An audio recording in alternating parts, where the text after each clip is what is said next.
latest project that I'm on, which may end up with a book or maybe just an electronic book, which you see the cover of there, the Future Fit Business Benchmark, that I'm co-authoring with a couple of other people. This is my Trojan horse for sustainability literacy in society, to complement all of the good work that is happening in schools with the leadership of LSF, but we need more than that. So this is trying to get to sustainability literacy in the business community. The Future Fit label is very much aligned with the theme of this conference. What we're talking about here is helping business get ready for a different kind of future, to be fit for a green economy, to have that be good news as opposed to bad news for business, to position themselves so that they can thrive in a very different kind of world, a very different kind of economy, a very different kind of planet.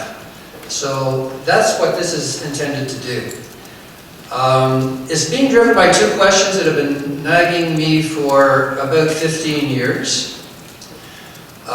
Each time I wrote a book, the introductory chapter was always, this is what a sustainable business is, and then get into the business case.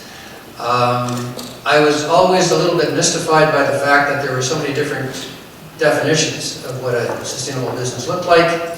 And I kept thinking, we need to really get our act together and be a little bit crisper about that so we understand what the goal line is. So that was one of the questions that was driving this particular effort. After I finished my last book in 2012, I started to explore that first question, which is, how would we recognize a truly sustainable business if we ever found one? So if Bank of Montreal or 3M or Hewlett-Packard or IBM across the street said, we're done, we're finished, we are truly sustainable. And after the applause dies down, we might want to just check. Verify that they are. What would we look for? How would we know whether they were or not? What does science say about their definition of sustainability versus what science says is the definition of sustainability? Is it even possible to be truly sustainable and fit for a different kind of planet? The second question really ties into what Bernie was talking about, which is, how much is enough? So if we're talking about energy efficiency in schools, and they're the laggards, and we want them to get to the first quartile, is that enough? So when we talk about reducing greenhouse gases, what are they finished? Down to what?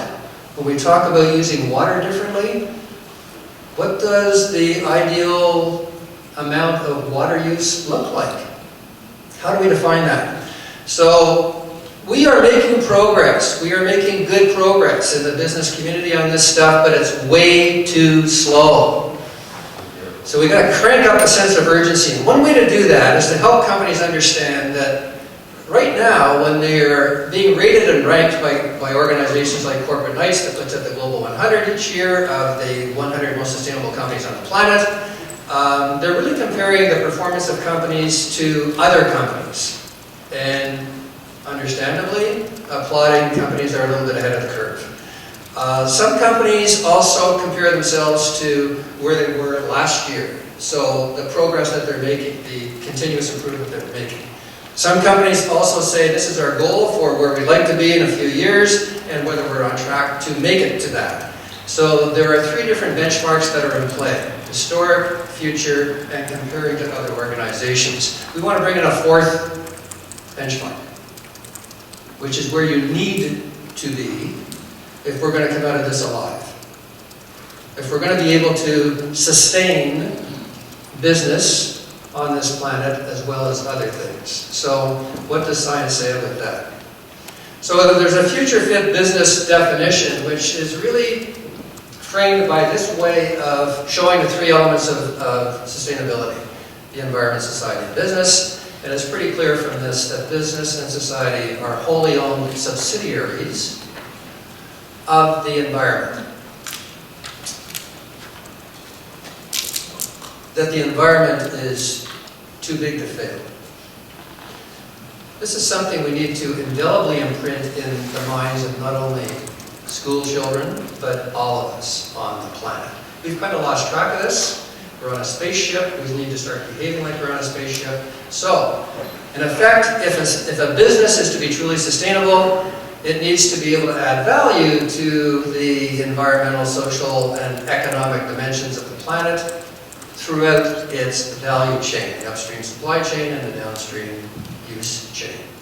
Another way of expressing that, and John Ehrenfeld is the person who has a definition of sustainability on which this is based, that the business contributes at least to the possibility that the business, society, and environment will flourish on our finite planet forever, if it chose to do that. So, 7th generation plus. And another way of saying it is, if it were to operate forever, it would not only not screw things up, it would actually do very well, which is the business case, for doing good. This is not a sacrifice. So, along with this definition, there is a reinforcement that there are some phenomenal benefits associated with this, and it's all good news. So this is what the Future Fit Business Benchmark is intending to do.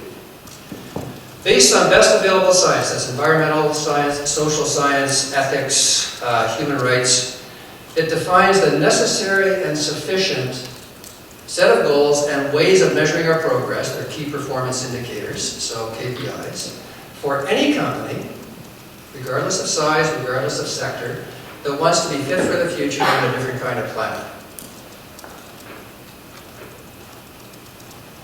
So, how do we do this? Well, we start with science. We've got 8 science-based system principles for how the planet works. We're saying, okay, business needs to acknowledge those things, so there are about 8, it could be 7 or 8 by the time we're finished with this. Business principles, that says the business is going to honor those science principles for how the society and the environment work. From that, we define some goals. There are, in the first draft, there were 28 goals. We're trying to focus those a bit more. It'll probably be around 20 when the next draft comes out in June. And there are KPIs, or key performance indicators, that give you a sense of what 0 to 100% looks like for each of them.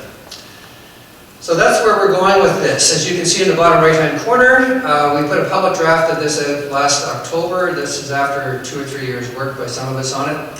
For public comment, got some great ideas on the goals.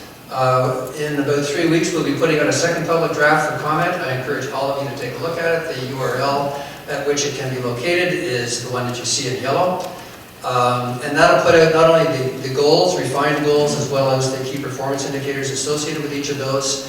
And then we'll consolidate all of that. And in October, the second week of October, we will have version 1 of it out. That's where we're going with this. The exciting part of this is in the other corner. First of all, it's going to be a free open source thing. The Future Fit Foundation in the UK is the one that's heading this up. I'm co-authoring the document with Jeff Kendall from the UK. It's intended to be embedded in other standards that are out there, whether it's the Global Reporting Initiative, or ISO 26000, or the Dow Jones Sustainability Index, or the UN Global Compact, or all of the things that the World Business Council for Sustainable Development talked about as well, and so on. There are 12 different frameworks that we've mapped our goals to. They align very, very well. But the most exciting part is a little fine print at the bottom. This is the first of maybe 5, we're not quite sure yet, but more benchmarks, Future Fit benchmarks. So this is one for a business, what a for-profit business needs to do, how it needs to perform in environmental and social things if it's going to be truly sustainable. We want to get a couple more benchmarks out there, one of which is for truly sustainable municipalities. What would a truly sustainable Toronto look like? Or Winnipeg? Or wherever? Is it even possible to be truly sustainable? And if not, why not? But what would be the benchmark for that? What's the level of performance and on what? So, one for the public sector, another one for the academic sector, truly sustainable school, university, college, whatever. What would that look like? What do they teach? How do they connect to the community? How do they treat their students? How do they treat their staff? How do they live? How do they operate the campus? All of those kinds of things. And the last one is a truly sustainable non-governmental organization. So a lot of us run around the world telling others how they should behave.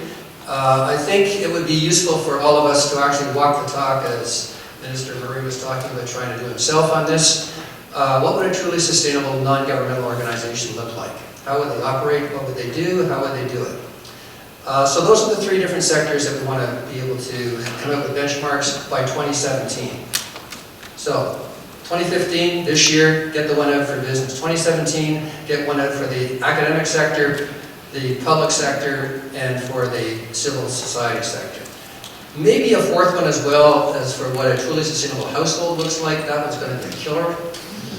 I don't know if we can pull that off, but we're going to give it a shot as well. So by 2017, have 4 more out. By 2020, get a critical mass of major players in each of those sectors on board. By 2025, have a ripple effect kick in, and we will have sustainability literacy in society. That's where we're going with this. So it's time for us to crank up.